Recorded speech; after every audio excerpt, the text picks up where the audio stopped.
Olá, queridos irmãos. Hoje, dia 28 de maio, nós estamos reunidos em nome do Pai, do Filho e do Espírito Santo. Amém.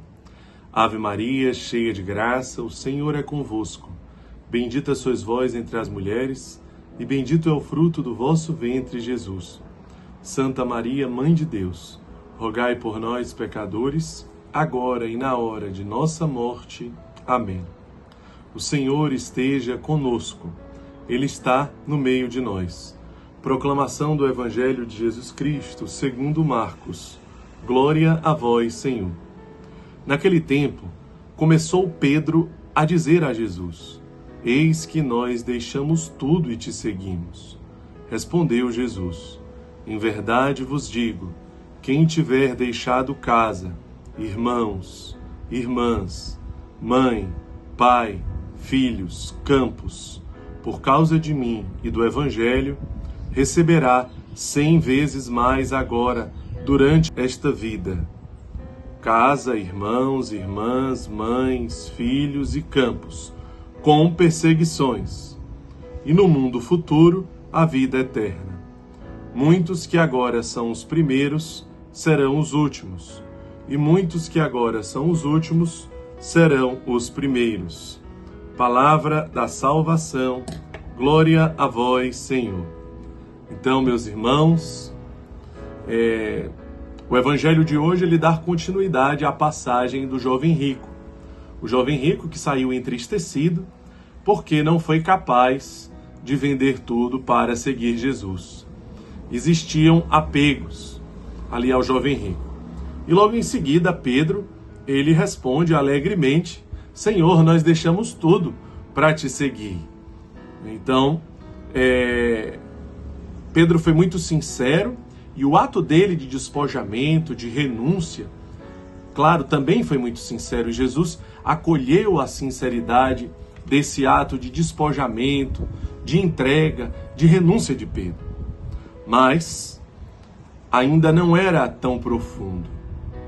Logo mais, aquele mesmo Pedro trairia Jesus, abandonaria Jesus. Portanto, muitas vezes, nós já ofertamos o nosso sim a Deus, mas ainda não com a profundidade que nós precisamos ofertar. Hoje o Evangelho nos convida a refletir sobre isso. Com que profundidade nós já demos o nosso sim? Até onde nós somos capazes de ir por amor a Ele? E até onde nós ficaremos pelo caminho? O que existe no caminho que pode nos impedir de prosseguir? O que pode nos fazer desistir? Quais são as provações, as dificuldades que podem nos impedir de manter essa fidelidade a Deus? Portanto, dessa forma, somos convidados a aprofundar, a mergulhar em águas mais profundas. Que o nosso sim, muito mais do que intenso, seja profundo, seja autêntico, seja sincero, para que nenhuma tempestade, nenhuma provação seja capaz de nos fazer voltar atrás. Depois o Evangelho nos convida a viver a alegria do desapego, o não estar preso, o não estar escravo das coisas que passam, a liberdade do despojamento, a sermos livres, a de fato a nossa vida estar nas mãos de Deus. Muitas vezes nós falamos que entregamos aquela situação a Deus, mas ainda ficamos preocupados com ela. Portanto, então, a verdade é que nós não entregamos. Entregamos, mas não entregamos. Então, não entregamos. Quando nós, de fato, entregamos uma situação, uma dificuldade nas mãos de Deus, nós não ficamos mais preocupados com ela. Porque, afinal de contas, está nas mãos de Deus. Se não está mais nas nossas mãos, se está nas mãos de Deus, deixemos Deus cuidar. Portanto, a confiança em Deus, a total confiança em Deus, o desapego que gera em nós uma perfeita alegria e uma perfeita paz. A perfeita alegria que não depende de circunstâncias externas, que não depende de acontecimentos externos, mas que está dentro de nós, porque nós a encontramos. E nada nem ninguém e acontecimento nenhum é capaz de nos roubar esta paz, e esta perfeita alegria. Veja, o Evangelho também diz: aquele que deixa tudo por Deus, nesta vida receberá 100 vezes mais, mas com as perseguições e com as provações. Portanto, aquele que se põe a serviço do reino, prepara a tua alma para a provação. Precisamos nos preparar para as dificuldades. Precisamos nos preparar para as provações. A promessa de Deus não é a teoria da prosperidade, mas é a de que vale a pena, exatamente porque a verdadeira felicidade está dentro de nós. Exatamente porque a verdadeira paz está dentro de nós. E não por supostas promessas exteriores. E não por supostas promessas de acontecimentos exteriores relacionados às coisas que passam. Não, não é esta a promessa de Deus. A promessa de Deus é muito mais profunda.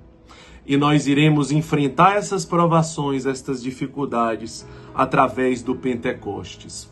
Antes do Pentecostes, Pedro não foi capaz de prosseguir. No domingo passado, nós estávamos vivenciando a graça do Pentecostes. Porque depois do derramamento do Espírito Santo, Pedro, que estava trancafiado naquele cenáculo, foi capaz de sair, de pregar e de anunciar o Evangelho a toda criatura. Precisamos pedir que esse derramamento do Espírito Santo nos encontre.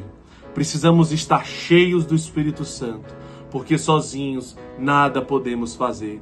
Por isso o Evangelho de hoje também vem nos trazer e vem nos motivar o desejo, de pedirmos a graça do Pentecoste sobre nós. Encerramos a reflexão do Evangelho de hoje nesse Palavra Encarnada com o último versículo que nos diz: aqueles que são os primeiros serão os últimos e os últimos serão os primeiros. Que alegria é desejar os últimos lugares. Que alegria é amar ao ponto de nos desapegarmos de nós mesmos, nos esvaziarmos de nós mesmos pelos outros, oferecermos para os outros os melhores lugares, sermos aqueles que servem, aqueles que se colocam sinceramente, com alegria e com amor, nos últimos lugares, para um sincero serviço ao reino de Deus. Que o Evangelho de hoje, com toda a preciosidade que ele traz, se torne uma palavra encarnada na nossa vida no dia de hoje. Que Deus nos abençoe. Em nome do Pai, do Filho e do Espírito Santo. Amém.